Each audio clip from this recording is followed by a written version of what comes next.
All right, this is the rest of chapter 14, but first I want to go over chapter 13, just a point on catalysts, because I saw a decent number of answers on the quiz were actually mentioning the reverse trend from what we talked about in class. So just a reminder, catalysts increase their rate by providing alternative mechanism pathways. And these pathways have lower activation energies.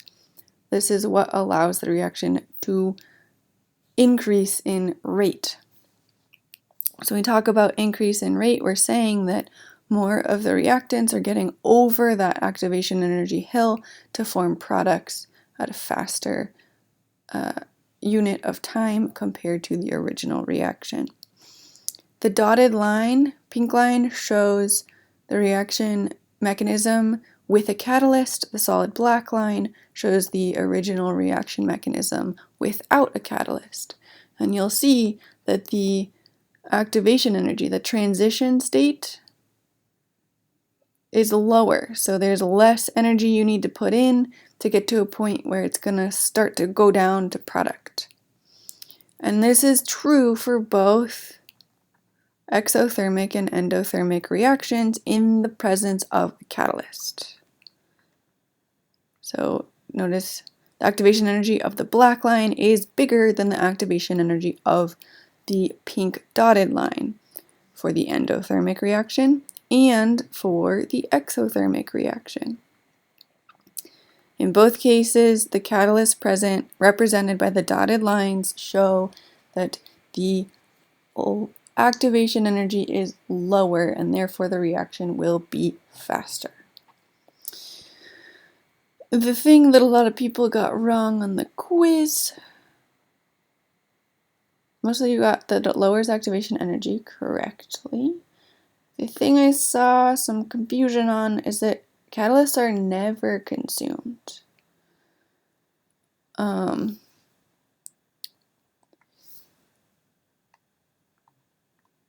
Maybe a point of confusion also might have been, so it lowers the activation energy, which then increases the reaction rate. So remember, these are different things. Reaction rate is not the same thing as activation energy.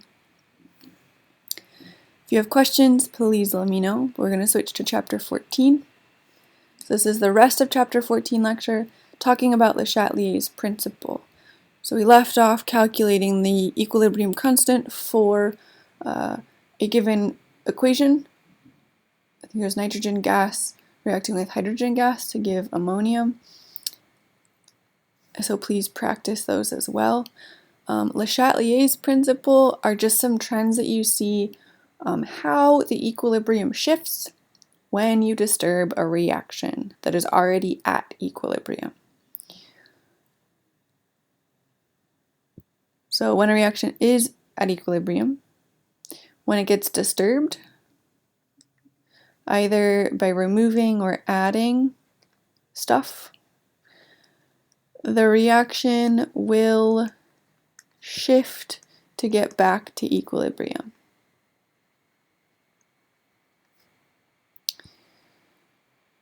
So in this example problem, we have R going to P, it's reached equilibrium, which means that K forward equals K backwards. But remember, concentrations are not necessarily equal.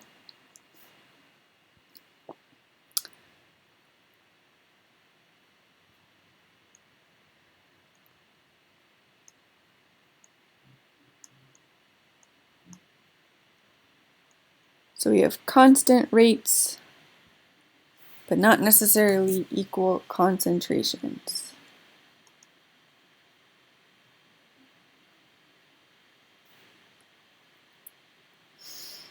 If when this equilibrium is at, or this reaction's at equilibrium, we add stuff to the reaction, it causes the reaction to shift to the opposite side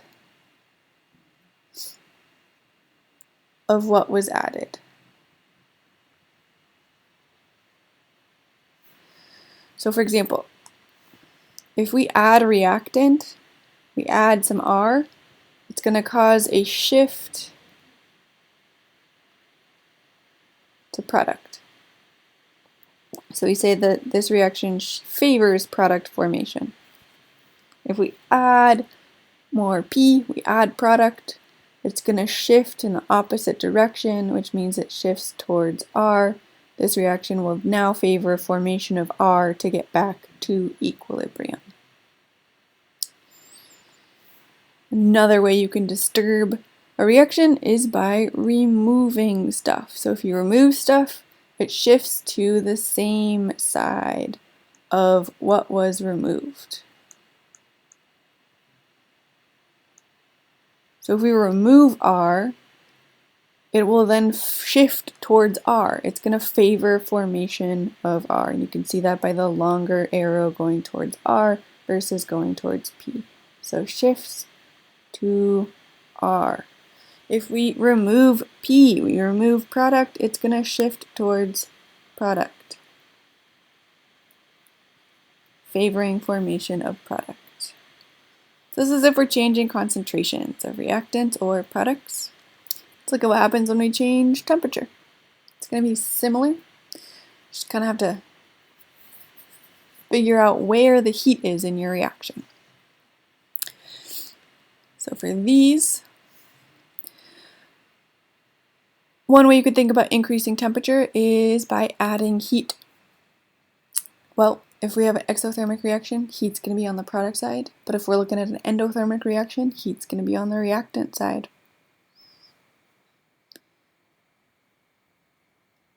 So take a second, I want you to pause the video, see if you can answer these questions. Exothermic reaction. If we are adding heat, heat is on the product side. If I add something to one side of the equation, it's going to shift to the opposite side, which means this is going to shift towards reactant.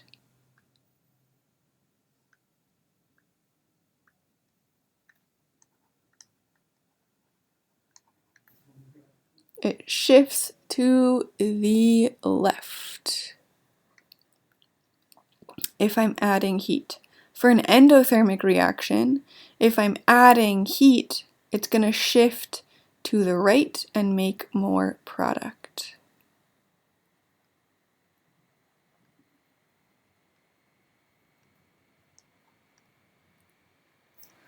Now if I'm decreasing temperature, another way to think about that is removing heat. So in an exothermic reaction, heat's on the product side. If I'm removing something, the reaction is going to shift towards the side that I'm removing from. So in this case, if I'm removing heat from an exothermic reaction, the reaction is going to shift to the right to make more product and more heat.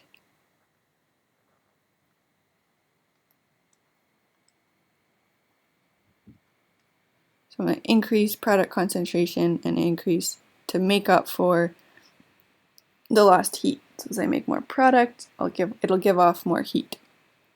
Exothermic reaction, if I'm removing heat, it's on the reactant side, so the reaction is going to shift to the left to create more heat and more reactant.